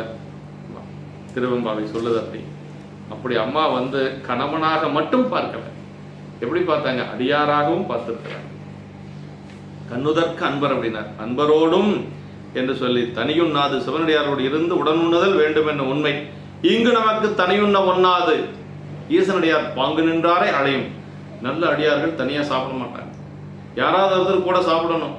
அப்படிதான் சிறுத்தொண்ட நாயனார் வீட்டுக்கு வந்த பெருமான் சொல்றார், இங்கு நமக்கு தனியுண்ண ஒண்ணாது, ஈசனடியார் பாங்கு நின்றாரை அலையும். யாராவது ஒருத்தர் கூட இருந்து சாப்பிடும். இன்பமா இருந்தார் இன்னடிசில் உண்டு பருவரல் ஒளிகை என்று சொல்லி இன்பம். அதாவது மகேஸ்வரனை வழிபடுவோர் மாகேஸ்வரர் அப்படிங்கிறார். மகேஸ்வரர் சிவபெருமான். அவங்க வழிபடுங்களுக்கு பேர் என்ன? ஒரு கால் சேர்ந்து வருது பாருங்க, ஒரு மாத்திரை கூடி வருது. மகேஸ்வரனாய் சிவபெருமானை வழிபாடு செய்யக்கூடியவர்களுக்கு என்ன பேருனா மாகேஸ்வரர் அப்படின்னு பேருங்க. பாருங்க, கொஞ்சம் கூடுதலா சொல்றார். ஆமா, சிவதீக்கை பெறாதவர் மாகேஸ்வரர்களாய் இருந்ததற்கு தகுதியுடையர் அல்லர். சிவகனை உரை சொல்றார், சிவபூசை வாங்கியிருந்தா தான் மாகேஸ்வரனாக இருப்பதற்கு தகுதி. நீங்க எத்தனை பேர்த்த உணவு போட்டாலும் அந்தந்த சமய தீக்கை, விசேட தீக்கை, நிர்வாண தீக்கை, ஆச்சாரிய அபிஷேகம், இது 4 நிலைகள் இருக்கக்கூடிய அடியார்களுக்கு 4 பலன்கள் கிடைக்கும் உங்களுக்கு. அப்படிதான் உரையாசிரியர் சொல்றார். ஆமா, அப்படிதான் சொல்றார். அதாவது மகேஸ்வரனை வழிபடுவர் மகேஸ்வரர்கள் சொல்றார். அதாவது சிவ சாத்திரங்களை நிந்தை, சிவனையும் குருவையும் சமயத்தையும் சிவ சாத்திரங்களையும் நிந்தை செய்வோரும், சிவ திரவியத்தை அபகரித்தவர்களும், நித்திய கருமங்களை விட்டவர்களும் மாகேஸ்வர பூஜைக்கு தகுதியுடையர் அல்லர். பெருமானுடைய கோயிலிருந்து எந்த பொருளையும் எடுக்கக்கூடாது. அதெல்லாம் சாப்பிடக்கூடியவங்களுக்கு, இறைவனுடைய இதை சாப்பிடக்கூடியவங்களுக்கு மாகேஸ்வரன் சொல்லக்கூடிய தகுதியே அவங்களுக்கு இல்லை அப்படின்ட்டார். அப்ப என்ன சொல்லாரு? மாகேஸ்வரர்களை பூசித்து அமுதூட்டுவர் சிவபதங்களில் அடைகுவர். ஏனையோருக்கு அமுதூட்டுவர் அன்னதானம் என்று பெயர் வரும். அது பசு புண்ணியம் தான் கிடைக்கும். அதாவது நற்போகங்கள், சொர்க்கம் முதலிய போகங்களுக்கு போலாம், ஏனையவர்களுக்கு சாப்பாடு போட்டா. சிவபதம் பெற துணையும் செய்யாது. சமயம், விசேடம், நிர்வாணம், ஆச்சாரிய விஷயம் என 4 வகை தீக்கை பெற்றோர்களை வைத்து மாகேஸ்வரை செய்வர், மாகேஷ் பூசை செய்வர், 4 வகை சிவபதங்களை பெறுவர் அப்படின்னார். ஆமா, 4 வகை சிவபதங்கிறது என்னங்க? அதாவது சொல்லணும் இல்லைங்களா? சாலோகம், சாரூபம், சாலோகம், சாரூபம், சாமீபம், சாயுச்சியம் என்று சொல்லக்கூடிய 4 நிலைகள். ஆமா, இப்படி 4 வகையான தீக்கை பெற்றவர்கள் தான் மாகேஸ்வர பூஜை செய்யணும். அதுலேயும் சிவ தீக்கை பெற்றவர்களை வைத்து செய்வது அதைவிட சிறப்பு. அதைவிட சிறப்பு ஆச்சாரிய அபிஷேகம் செய்தவர்களை மாகேஸ்வரரை செய்வது ரொம்ப சிறப்பு என்று சொல்லி நமக்கு சிவகணிய உரையில சொல்றாங்க. ஊர்கள் தோறும் பலிகொள்ளும் சிவபெருமானது திருவள்ளினால் இந்த உலகில் நிறைந்த செல்வம் உடையவராகிய தன்மையில் அப்படி சிறந்த அமுதனை நல்ல செலிய கறி, தயிர், நெய், பால் இவற்றுடன் நிறைய மிக்க அன்புடன் சிவனடியார்களுக்கு உதவுகின்ற நாளில் அப்படி ரொம்ப நாள் அடியார்களுக்கு அவர் அமுது செய்து கொண்டு வருகிறார். நல்ல காய்கறிகள், தயிர், நெய், பால் இப்படியெல்லாம் அவர்கள் அப்படி செய்து கொண்டு வருகின்ற பொழுது அந்த காலத்துல அந்த பெருமான் திருப்பனந்தாள் என்று சொல்லக்கூடிய ஒரு பதி, தாடகைச்சரம் என்று சொல்லி தாடகை வழிபாடு செய்த ஒரு பதி என்று சொல்லி சொல்வார்கள். அந்த தாடகை ஈச்சரத்துல பெருமான் கொஞ்சம் சாய்ந்த திருமேனையோடு இருக்கிறார். அப்படி சாய்ந்த திருமேனையோடு இருக்கின்ற பொழுது அந்த அரசன் என்ன செய்யறாருன்னா, நேர் நின்ற திருமேனையா அவனை வழிபாடு செய்யணும்னு அந்த அரசனுக்கு ஒரு ஆசை. அதனால என்ன பண்றாரு அப்படின்னா, அவருக்கு தெரிஞ்ச மாதிரி யானை முதலிய சேனைகளை எல்லாம் கட்டி பெருமானுடைய திருமேனியில் அப்படி கட்டி இழுத்து பார்க்கிறார். சாமி ஒன்றும் நேர் நிக்கல, முடியல. பெருமானுடைய பெருமான் அதுக்கெல்லாம் இழைத்தவரா என்ன, யானை என்ன, எத்தனை யானை பார்த்தவர் அவர். யானையினுடைய தோலையை உரித்து போர்த்தியவர் சிவபெருமான். அதனால யானையினுடைய அது கட்டி இழுத்ததுக்கெல்லாம் சாமி கொஞ்சம் கூட அசரல. அப்படி இருக்கின்ற பொழுது ஒரு நாள் இவர் பெருமானை வணங்குவதற்காக அங்க வர்றார். அப்படி விரும்பி விகிர்தராகிய பெருமானை வணங்குதல் பொருட்டு அங்கு நாயனார் வருகின்ற பொழுது எல்லாரும் இப்படி எல்லாம் சொல்றாங்க. அதாவது மனுவேந்தி அந்த சிவந்த கையுடைய சிவபெருமான் எழுந்தள்ளி அந்த திருக்கோயில்களில் சென்று தொழுது எல்லா உலகங்களையும் காக்கும் பொருட்டு வேத விதி வலுவாமல் அதை 3 தீகளை வளர்த்து காத்து வருகின்ற மறையோர் வாழ்கின்ற செழிப்புடைய பூஞ்சோலைகள் சூழ்ந்த அந்த திருப்பனந்தாளை சென்று சேர்கிறார். இப்ப திருப்பனந்தாளுக்கு வந்துட்டார். அப்படி திருப்பனந்தாளுக்கு அந்த காதலால் அரசனுற்ற வருத்தமும் கலிற்றினோடு தீதில்வன் சேனை செய்யும் திருப்பணி நேர்படாமை மேதினி மிசையை எய்த்து வீழ்ந்திலை பதுவும் நோக்கி மாதவ கலையர்தாமும் மனத்தினில் வருத்தம் எய்தி. அதாவது தான் கொண்ட ஆசையினாலே அரசன் யானையை கட்டி நேர் நிற்க செய்யலாம்னு நினைக்கிறான், முடியல. அதனால அரசன் இப்ப எப்படி இருக்கிற, ரொம்ப வருத்தத்தில் இருக்கிறார். சாமியை நேர் நின்று பார்க்க முடியவில்லையே என்று சொல்லி அரசனுக்கு ஒரு வருத்தம். யானைகளோடு குற்றமற்ற சேனைகளும் தாம் செய்யும் திருப்பணி நேர்படாமையினால் நிலத்தின் மேலே களைத்து வீழ்ந்து இழைப்பதனையும், யானையெல்லாம் களைச்சு போயிடுச்சான், இழுக்க முடியாம அப்படி இழைப்பதனை மாதவராகிய கலையனார் நோக்கி மனதில் வருத்தம் கொண்டு. இப்ப நாயனார் அதெல்லாம் பார்க்கிறார், எல்லாம் களைச்சு போய் கிடக்குது, கொஞ்சம் மனசுல வருத்தப்படுறார். வருத்தப்பட்டு என்ன செஞ்சார் அப்படின்னா, அதான் சொல்றார் பாருங்க, சேனையும் ஆனை பூண்ட திரளுமை தொல எழாமை நோக்கி, சேனையும் ஆனை பூண்ட ஆனை பூண்ட திரளுமை தொல எழாமை நோக்கி, யானுமு விளை புற்றியைக்கும் இது பெற வேண்டும் என்று தேனலர் கொன்றையாதம் திருமேனி பூங்கச்சு சேர்ந்த மாணவன் கயிறு பூண்டு கழுத்தினால் வருத்தலுற்றார். என்ன பண்றாருன்னா, நான் அதை நிறுத்திடுவேன் ஒரு இருமாப்புல எல்லாம் அவர் வந்து செய்யலைங்க. நம்மளும் எல்லாரும் முயற்சி பண்ணியிருக்காங்க, நம்மளும் அதில் ஒரு பங்கு எடுத்துக்கணும் அப்படின்னு சொல்லி நாயனார் நினைக்கிறார். என்ன நினைக்கிறார் பாருங்க, அதாவது சேனையும் யானைகளை கொண்ட கூட்டமும் இழைத்து மேல் எழமாட்டாதிருக்கிற நிலையை நோக்கி நானும் இந்த இழைப்பனை பொருந்தி மெளியும் பேறு பெற வேண்டும் என்று உட்கொண்டு, அது எல்லாம் எப்படி சாமியை நேர் நிறுத்துறதுக்கு முயற்சி பண்ணி எல்லாம் அப்படி இழைத்து போய் கிடக்குதோ அது மாதிரி நானும் கிடக்கணும்னு தான் நினைக்கிறேன். நானும் அதை செய்து இழைத்து போய் இருக்க வேண்டும், நான் நிறுத்திடுவேன் அப்படின்னு எல்லாம் அவர் வந்து மனசில் நினைக்கல. அப்படி பெற வேண்டும், மெளியும் இப்பேறு பெற வேண்டும். அப்படி இழுத்து போய் மெழிஞ்சு கிடக்குதான் எல்லாம். அதை பார்த்து நானும் இந்த பேர் பெற வேண்டும் என்று கொண்டு தேன் நிறைந்து அலர்கின்ற கொன்றை இணைந்த இறைவனது திருமேனியில் பூண்ட பூங்கச்சில் பொருந்திய பெரிய வழியை கயிற்றான். பூவால ஆன கயிறு ரொம்ப வலிமையான கயிறான் பாருங்க. யானையை கட்டி எல்லாம் இழுக்க முடியல. இப்ப கழுத்துல ஒரு மாலையை போட்டார், சாமியினுடைய திருமேனியில அந்த மாலையை போட்டு அப்படி இழுக்க போறார். ஆமா, அந்த பூங்கச்சு பெரிய வலிய கயிற்றை போட்டி தமது கழுத்தினால் வருந்தி ரொம்ப வருந்தி இழுக்க தொடங்கினார். வருத்தம் எதுக்கு, என்ன வருத்தம்னா, சாமியினுடைய திருமேனி இப்படி இருக்குது, அரசனெல்லாம் இப்படி வருந்தி கிடக்கிறாங்களே, சேனைகள் எல்லாம் மெலிந்து போச்சு, அந்த வருத்தத்தை அந்த துன்பத்தை நம்மளும் அடையணும் அப்படிங்கிறது தான் அந்த வருத்தம் அப்படிங்கிறது. வருந்தி இழுக்க தொடங்கினார் என்று சொல்லி அப்படியே ரொம்ப வருத்தப்பட்டு இழுக்கிறார். திருப்பணியில் யானும் முயல்வேன் என்றாவது நாயனார் கருதினார் அல்ல, நானும் முயற்சி செய்யறேன் பார் அப்படின்றலாம் அவர் ஒன்றும் வரல. ஆமா, யானைகளும் சேனைகளும் செய்ய மாட்டாதது ஒன்றை தமது சக்தி கொண்டு நாயனர் செய்ய துணிந்தார் எண்ணில் அது மதியுடையவர் செய்கை அன்று. யானையெல்லாம் சேர்ந்து செய்யாதோன்னு நான் செஞ்சிருவேன்னு நின்னா அது மதியுடையவர்கள் செயல் அன்று அப்படிங்கிறார் உரையாசிரியர். யான் அங்கனரை நேர்காண்பேன் என்று எண்ணினால் அகங்காரத்தின் பால்படும். நான் நேரம் நிறுத்திடுவேன் அப்படின்னு சொல்லி வந்து இழுத்தாருன்னு வச்சுங்களா, அகங்காரமாகி போயிடும். அப்படியெல்லாம் இல்லை. எய்ப்புற்று இழைக்கும் இது பெற வேண்டும். எல்லாம் எய்ப்புற்று இழைத்து கிடக்குது, நானும் அந்த துன்பத்தை பெற வேண்டும். அதுதான் நாயனாருடைய எண்ணம். எல்லாம் முயற்சி பண்ணிட்டாங்க, நானும் முயற்சி பண்ணி அந்த துன்பத்தை அந்த இழைப்பை அடையணும் அப்படின்னு சொல்லித்தான் வராது. இது முயன்றது என்னையோ எனின் யானை சேனைகளின் மெளிவை தானும் ஒரு பங்கு கூறு கொண்டு தாங்கி அம்மெளிவை குறைத்த மட்டில் அவற்றின் வருத்தத்தை நீக்குவேன் என்ற அளவில் இது துணிந்தார் என்று சொல்றார். அரசன் கொண்ட அன்பின் நெறியனை காண விரும்பிய நாயனார் திருப்பனந்தாள் சேர்ந்தவர். அரசன் அவ்வளவு வருத்தப்படுறான். அந்த அரசன் திருப்பனந்தாள் அரசன் ரொம்ப வருத்தப்படுறான். சாமியை நேர் நின்று பார்க்க முடியலையே, அதை பார்க்கறதுக்காகத்தான் நாயனார் வந்தாராம். அந்த அரசனுடைய அன்பை பார்ப்பதற்காகத்தான் வந்தார். இவ்வாறு கொண்ட அன்புடை பணியில் இழைத்தாரது வருத்தத்தை குறைத்தல் அன்பர் பணியும் அறமும் மாதலின் நாயனார் அதில் முயன்றனர் என்று சொல்லி ஒத்த அன்புடையார் உடன் கலந்து கூறுகொள்வதனால் இன்பங்களாயின் அவை மிகும், துன்பங்களாயின் அவை குறையும் என்பது உலகில் காணப்படும் என்று சொல்லி சொல்றார்கள். மாணவன் கயிறு, மானம்னா பெரிது, யானை திரளும் சேனைகளும் பூட்டி இழுத்தல் அதற்கு தக்கவாறு கயிறு பெரிதாயும் வலிதாயும் இருந்தது என்று சொல்லி சொல்றார். இப்ப அப்படி நாயனார் அப்படி பூட்டி இழுக்கின்ற பொழுது சாமி வராதையா இருப்பார். அங்க என்ன இருந்தது, அந்த பூங்கச்சில அன்பு நிறைந்திருந்தது, நாயனாருடைய அன்பு நிறைந்திருந்தது. நன்னிய ஒருமை அன்பில் நாரூறு பாசத்தாலே திண்ணிய தொண்டர் பூட்டி இழைத்தவன் திறம்பி நிற்க ஒண்ணுமோ கலையனார்தம் ஒருப்படு கண்ட போதே அன்னலார் நேரே நின்றார் அமரரும் விசும்பில் ஆர்த்தார். சாமி நேர் வந்துட்டார்.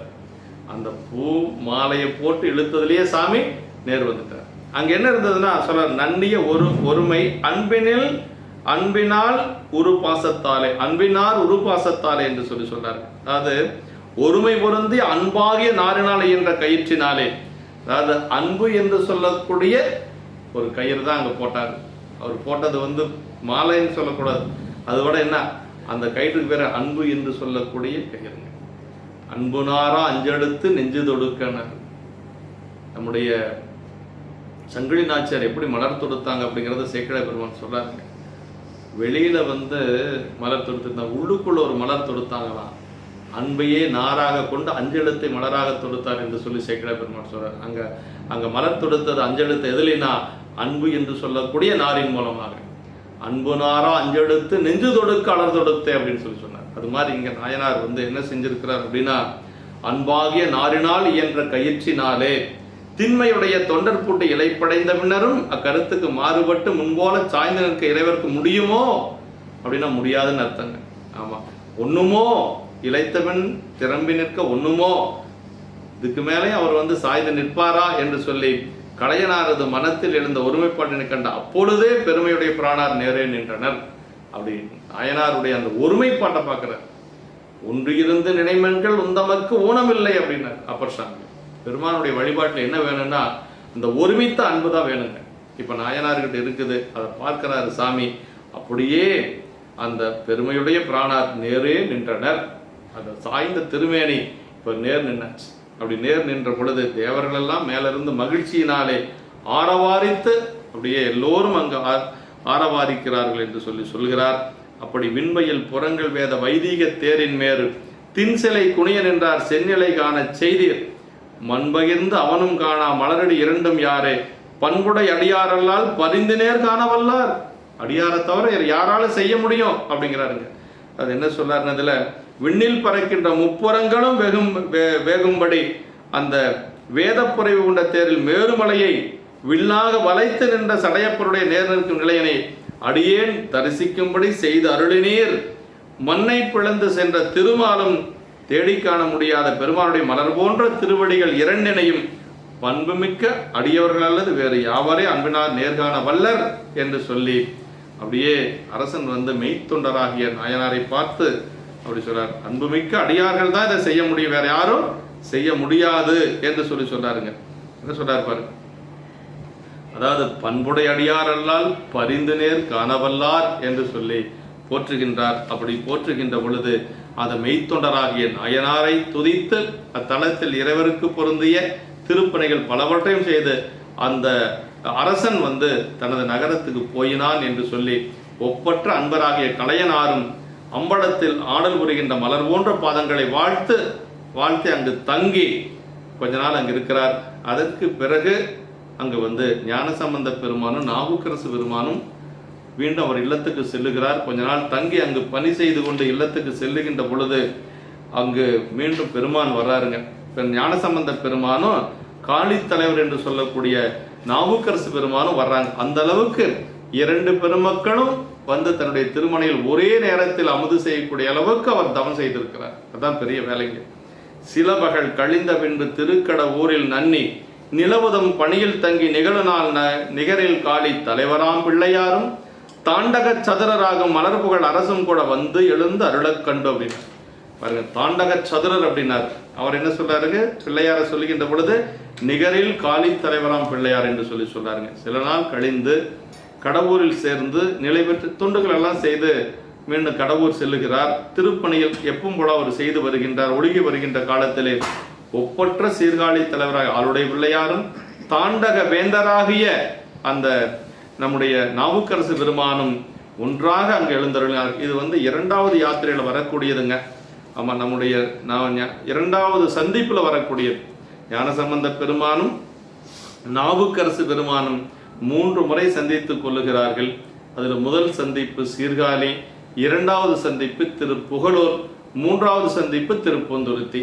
இரண்டாவது சந்திப்பு திருப்புகழூரிலே முருகநாயனாருடைய திருமணத்தில் அங்கு தங்கி இருந்து உடனுறைவின் பயன் பெற்றதற்கு பிறகு 6 நாயன்மார்கள் ஒன்று கூடியிருந்த ஒரு பெருமை அந்த மடத்திற்கு உண்டு.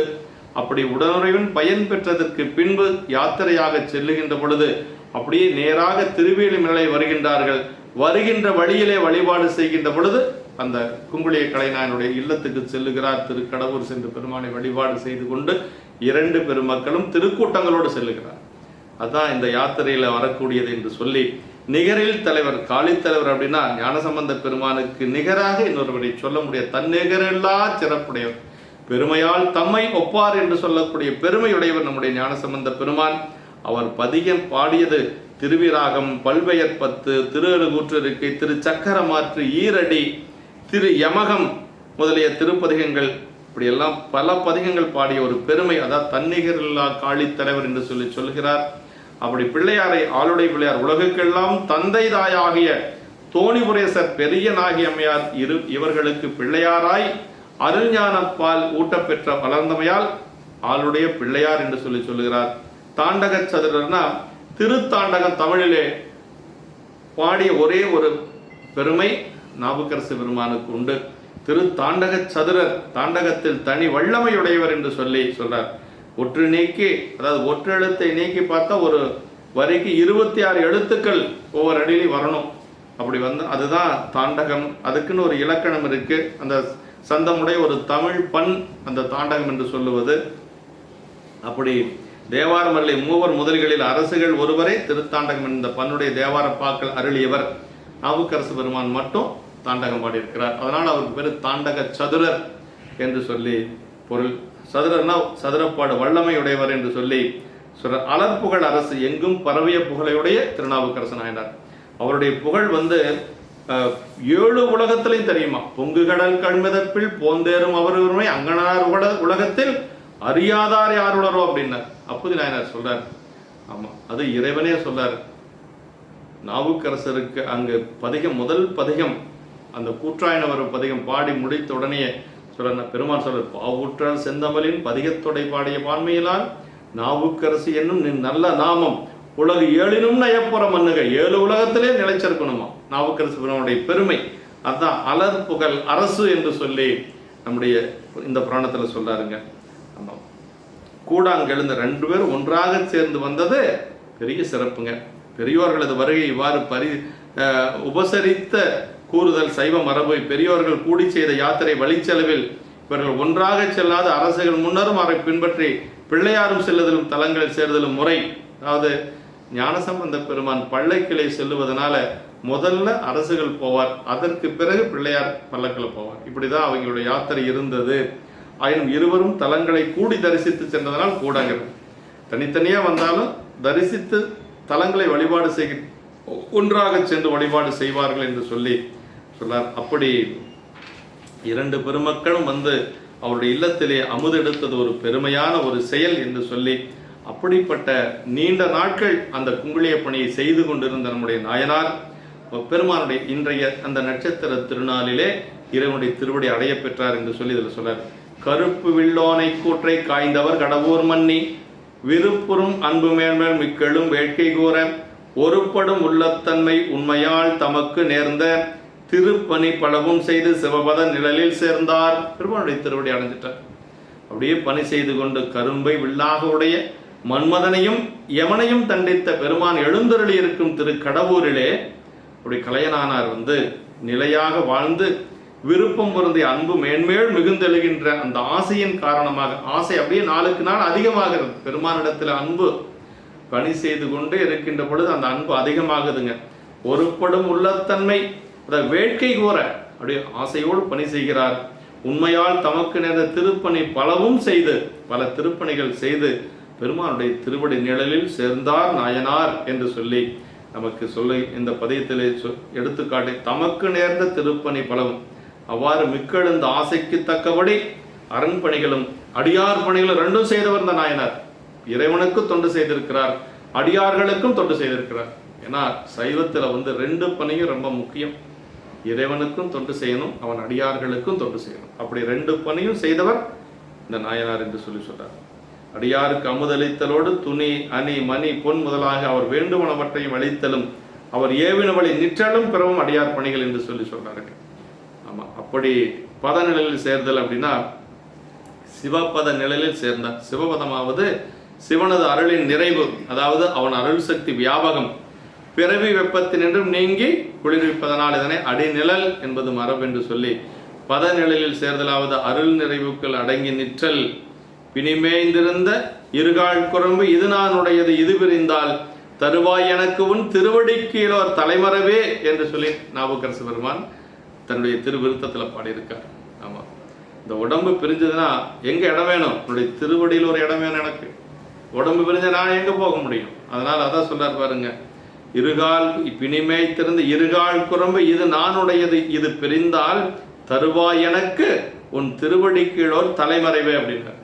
இந்த உடம்பு போயிடுச்சுன்னு வச்சுக்கங்களேன், எனக்கு எங்கே இடம் வேணும்? உங்கள் திருவடியில் எனக்கு ஒரு இடம் வேணும் அப்படின்னு சொல்லி அப்பர் சுவாமிகள் சொல்லி வச்சிருக்காரு. தேனக்க கோதை மாத திருடந்தாலி மாறி கூனற்றன் பிறையினார்க்கு குங்குடியம் கொண்டு உய்த்த பான்மைத்தின் கலையனாரை பணிந்தவர் அருளினாலே மானக்கஞ்சாரர் மிக்க வன்புகள் வளர்த்தலுற்றேன் என்று சொல்லி அடுத்த சரியத்தை சொல்ல முற்படுகின்றார். அப்படி தேனறந்த மலர் மாலை அணிந்த மனைவியாரது திருநெடுந்தாலியை கொடுத்து வளைந்த குளிர்ச்சியுடைய பிறைச்சந்திரனை தலையில் சுடி இறைவருக்கேற்ற குங்குளிய தூப திருப்பனை முட்டுப்படாது செலுத்திய பான்மையும் திண்மையும் உடைய கலைய நாயனாரை பணிந்து அவரது அருளின் துணை கொண்டு அடுத்த நாயனாரை போற்றுகின்றேன் என்று சொல்லி நமக்கு நம்முடைய சேக்கிழார் பெருமான் போற்றுகின்றார். இந்த திருக்கடவூர் சோழ நாட்டில் இருக்கக்கூடிய தேவார பாடல் பெற்ற ஒரு தலம், மூவர் முதலிகளும் பாடிய ஒரு பெருமையுடையது இந்த திருத்தலம் என்று சொல்லி அந்த அடுத்து இந்த சரிதத்தில் திருப்பனந்தால் இவர் 2 திருப்பணி கலையனூர் அதாவது திருக்கடவூரிலே அங்கு பெருமானுக்கு தூபப்பணி செய்திருக்கிறார். அதே மாதிரி திருப்பனந்தாளில் சாய்ந்த திருமேனியை இறைவனுடைய திருவருளினாலும் இவர் செய்த அன்பினாலும் நேர்நிற்க செய்தது இவருடைய ஒரு பெருமை. அதன் சிவசன்னதியில் உண்மை அன்புடன் விதிப்படி நறுமணமுடைய குங்குளியத்துவம் கவிழ்த்தல் ஒரு சிவபுண்ணியம். அது திருப்பணிக்கு இவர் மகிழ்ந்து கருமணியில் கட்டி போல இனிய திருவருள் புரிவர் என்று சொல்லி பார்க்க முடிகிறது. சிவபெருமான் திருப்பணிகள் நற்பயன் இம்மை இன்பங்களையும் தருவது, அதே மாதிரி மறுமை இன்பமும் தருவது என்று சொல்லி நம்ம இம்மையே தரும் சோறும் கூறையும் ஏத்தலாம் இடர்கடலுமாம் என்று சொல்லி நம்முடைய பெருமானை பூசித்தால் பெருமானுக்கு தொண்டு செய்தால் 2 பலன்களும் நமக்கு கிடைக்கும் என்று சொல்லி போற்றுகின்றார். கணவர் மக்கள் சுற்றத்தார் குடும்பத்தார் பசியில்லாது பார்த்து சோறிட்டு காத்தல் மனைவி கிடத்திய மனைவியினுடைய கடன். மனைவியினுடைய கடன் என்ன? கணவனார் எல்லாத்தையும் பசியில்லாது காப்பது மனைவியினுடைய கடன். இது இல்வாழ்க்கையின் உண்மை இயல் என்று சொல்லி நமக்கு போற்றி இருக்கிறார். சிவனர்களால் பெற்ற செல்வம் முதலிய பொருள்களை அவன் அருளாகவே கண்டு வணங்கி ஏற்றல் முறை. அதான் இல்லத்தில் சென்று அந்த பாட்டில் சொல்ல பாருங்க, வில்லொத்த முதலாய் விளைவுகள் என்கொள் என்ன அம்மா சொல்றாங்க பாருங்க, அல்லொத்த கண்டன் எம்மான் அருள் தர வந்தது. வேற ஒன்றும் கிடையாது, எல்லாம் இறைவனுடைய திருவருள் தந்தது என்று சொல்லி சொல்லுகிறார். இப்படி சிவனடியார்களை பூசித்து அவர்களுக்கு ஏற்றபடி இனிய அமுது ஊட்டி மாகேஸ்வர பூஜை செய்து வழிபடுதல் சிறந்த சிவதர்மம் என்று சொல்லி அந்த அடியார்களது மகிழ்ச்சிக்குள்ளே சிவபெருமான் அமர்ந்து நின்று பூசையும் அமுதும் உவந்து ஏற்றுக்கொண்டு தானும் மகிழ்ந்து அருள் புரிவார். இறைவன் எங்கிருந்து அருள் செய்வார்னா மாகேஸ்வரர் என்று சொல்லக்கூடிய அடியாருடைய உள்ளத்தில் இருந்து மகிழ்ச்சியா இருந்து அருள் செய்வான் என்று சொல்லி சொல்றார். அரண்பால் நினைந்து வழிபடுவார்கள் எவரே ஆயினும் அவர்களது எளிமையும் சிறுமையும் பார்த்து அவர்களுக்கு எளியனாக திருமுடி சாய்த்து கொடுத்தும் அவர்கள் வழிபாட்டை ஏற்றவர் சிவபெருமான். அடியார்கள் சின்னவங்க பெரியவங்கெல்லாம் பார்க்க மாட்டார், அன்பு தான் பார்ப்பார் பெருமான். அப்படி நாயனாரிடத்தில் இருந்த அன்பை பார்த்து பெருமான் சாய்ந்த திருமேனி நேர் நின்றது என்று சொல்லி தேவர்க்கு மறை இறைவரது திருமேனியை நேர்காண பண்புடை அடியார்கள் அல்லாது வேறு ஒருவரும் வல்லவர் அல்லர் என்று சொல்லுகிறார். அப்படி ஆசாரியார்களை பூசித்து ஏற்குமாறு வழிபட்டு இன்னமுதூட்டல் பெரிய சிவதர்மம் என்று சொல்லுகிறார். அடிமை வழக்கு முன்னால் இருந்தது இந்நாள் இல்லை என்பர். உலகம் முழுவதும் பலவாற்றால் அடிமைப்பட்டே வாழ்கின்றது. மக்கள் யாவரும் உலகுக்கு அடிமையாய் ஒழுகின்றார்கள். அதை விட்டு இறைவனுக்கு மேலா அடிமையாய் கண்டு ஒழுகினால் பிறவி துன்பத்திற்கு நீங்குவர். உலகத்துக்கு அடிமையாக இருப்பதை காட்டிலும் இறைவனுக்கு மேலா அடிமையாக இருந்தால் நமக்கு நம்முடைய பிறவி துன்பம் நீங்கும் என்று சொல்லி நம்முடைய உரையாசிரியர் சிவகுனி அவர்கள் இதிலே போற்றியிருக்கின்றார்கள் என்று சொல்லி இந்த வகையிலே நாயனாருடைய திருவடி தாமர்களை மனமுரிமைகளை வணங்கி குருமகா சன்னிதானங்களுடைய பொன்னார் திருவடிகளை பணிந்து வணங்கி அமர்கின்றோம். என்றும் இன்பம் பெருகும் இயல்பினால் ஒன்று காதலி துள்ளமும் ஓங்கிட மன்றுளார் அடியார் அவர் வான்புகழ் நின்றதெங்கும் நிலைபுறகலாம். திருச்சிற்றம்பலம்.